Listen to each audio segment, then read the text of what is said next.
SC BC హాస్టళ్లు సందర్శించిన MSF MRPS నాయకులు ఈ సందర్భంగా మాట్లాడుతూ ఇంటర్ డిగ్రీ పేద విద్యార్థులకు మెయింటెనెన్స్ కింద ఒక్కొక్కరికి ప్రతి విద్యార్థికి పాకెట్ మనీ కింద సొంత ఖర్చుల కొరకు 500 రూపాయలు ఇవ్వకుండా ప్రతి నెల కాలయాపన చేస్తున్నారని సమావేశాల్లో విద్యార్థులు ఆవేదనకు గురయ్యారు. విద్యార్థుల పక్షాన హెచ్చరిస్తూ విద్యార్థి పాకెట్ మనీ నిధులు విడుదల చేసి ఒక్కొక్కరికి పంపిణీ చేయాలని తెలిపారు. విద్యార్థి జీవితాలతో చెలగమనాడితే ఊరుకునే లేదని మాదిగ స్టూడెంట్ ఫెడరేషన్ మెదక్ జిల్లా కన్వీనర్ కిరణ్, ఎంఆర్పీఎస్ నాయకుడు బాలరాజ్ డిమాండ్ చేశారు.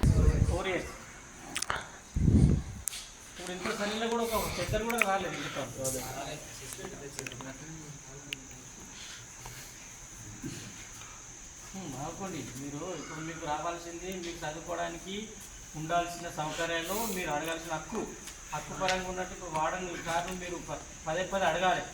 ఆయన అడిగితే మీరు ఏమంటారు అనే ఉద్దేశం కాదు. అడిగితే సార్ రాలేమని చెప్తారు సార్. ఎప్పుడు వస్తాయి డీడీ మేడం కూడా వస్తాయని చెప్తుంది కానీ ఇప్పుడు వస్తాయని టైం చెప్తుంది. అందుకని నమ్మకం లేదు మాకు, పెద్దగా నమ్మకం.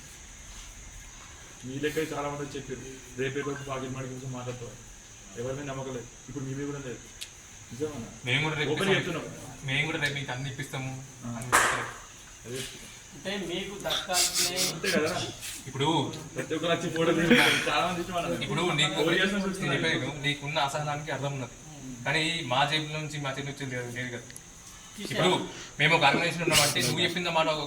మరిన్ని అప్డేట్స్ కోసం మా ఛానల్ని సబ్స్క్రైబ్ చేయండి.